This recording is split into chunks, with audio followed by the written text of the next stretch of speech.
Today's shenanigans begin in the non-specific swamp as some Joes are on what appear to be a stealth mission. Some, like Deep Six, seem equipped for this. Others, like Sci-Fi, do not. Serpentor reaches out to some non-specific guy that Cobra's partnered with, and then Sergeant Slaughter announces his presence by tossing his hat into the ring. Literally.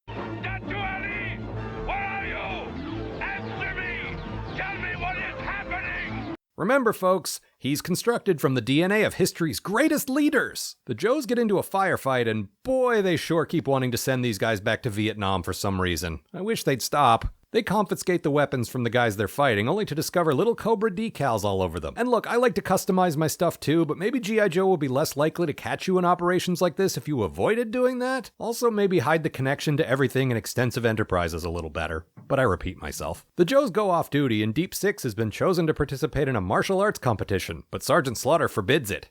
No budge, wetsuit. LaFont's an international criminal, and that so-called competition is nothing but a butt sport. Did he say butt sport?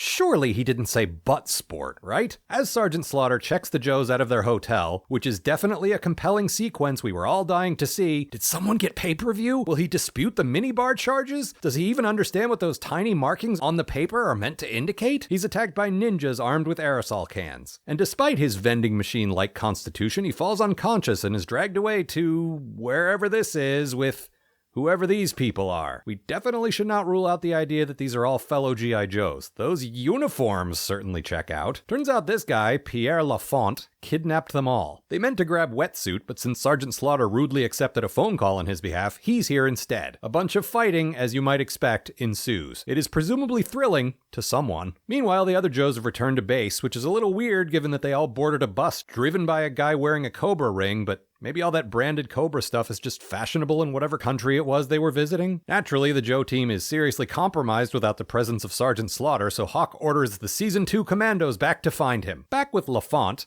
I congratulate you on your victory, Mr. Forrest. Or shall I call you Wetsuit? Yeah, okay, wetsuit's good enough.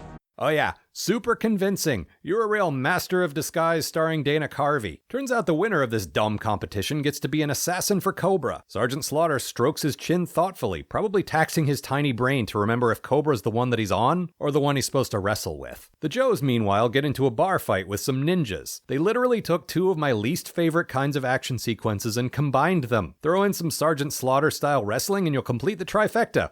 Oh, wish granted. Good. The sergeant fights his first opponent, a scrawny Frenchman. Wait, is this just Mike Tyson's Punch-Out? Join the Nintendo Fun Club today, Sergeant Slaughter. Then the other Joes fight Zap Rousdower and get their asses kicked by Zap Rousdower. They drag the real Wetsuit's body to Lafont's dojo or whatever, and now fake Wetsuit has to kill real Wetsuit. Will he do it? Well, kids in 1986, you're going to have to wait till after the commercial break to find out, but I'm just going to go ahead and spoil it for you. Yes! He murders him in a surprisingly brutal and bloody scene that litters the entire temple with entrails and bone fragments. I'm honestly surprised they allowed this sort of thing to happen on a kid's show back then. I kid, of course. What they actually do is walk around in circles with these wooden kendo sticks.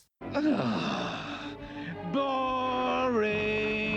Hey, I'll handle the snarky commentary, thank you. Lafont starts firing poison darts at the guys to make this more interesting, and I could get used to this guy. He's no Dr. Mindbender or Destro, but he's not without his charm. Wetsuit and Sergeant Slaughter try to wrestle their way into the jungle, but Cobra Commander and Storm Shadow show up, and they recognize Sergeant Slaughter. Then the other Joes swoop in and save the day. Cobra Commander is, of course, frustrated as he laments the ruin of his greatest plan, which I was all ready to mock because we all know he's had dozens of better plans than this one, except the whole point of this place was to train an assassin to kill Serpentor, which would have been a great idea for an episode if we didn't have to watch it from the point of view of this show's worst character.